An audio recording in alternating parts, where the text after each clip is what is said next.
સુરતમાં કોન્ટ્રાક્ટરની બેજવાબદાર વૃત્તિએ હદ વટાવી દીધી છે। થોડાક પૈસા બચાવવા કોન્ટ્રાક્ટરે શ્રમિકોના જીવ જોખમમાં મૂકી દીધા। શહેરમાં રોડ રસ્તાના કામ માટે શ્રમિકોને જેસીબીમાં લઈ જવાયા। જેસીબીની ટ્રોલીમાં 10 જેટલા શ્રમિકોને બેસાડાયા તો પાછળ 2-3 શ્રમિકો લટકતા જોવા મળ્યા। સેન્ટ્રલ ઝોનના રસ્તા રિપેર કરતા કર્મચારીઓને જેસીબીમાં લઈ જવાયા હતા।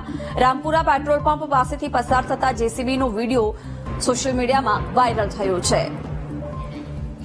જેસીબીમાં જાણે મોતની સવારી કરવામાં આવી રહી હોય તે પ્રકારે જીવના જોખમ સાથે લોકોને બેસાડવામાં આવ્યા છે। કોન્ટ્રાક્ટરે મૂર્ખાઈ ભર્યું આ પગલું કર્યું છે, જેમાં જેસીબીનો અત્યારે તો વિડીયો પણ સામે આવી રહ્યો છે, જેમાં 10 થી વધારે લોકોને જીવના જોખમે બેસાડવામાં આવ્યા છે। સુરતમાં કોન્ટ્રાક્ટરની બેજવાબદાર વૃત્તિએ હદ વટાવી છે અને આ વિડીયો અત્યારે સામે આવી રહ્યો છે, જેમાં 10 શ્રમિકોના જીવ સાથે જાણે રમત રમાઈ રહી હોય તે પ્રકારે લોકોને આમાં જેસીબીમાં સવારી કરવામાં આવી રહી છે।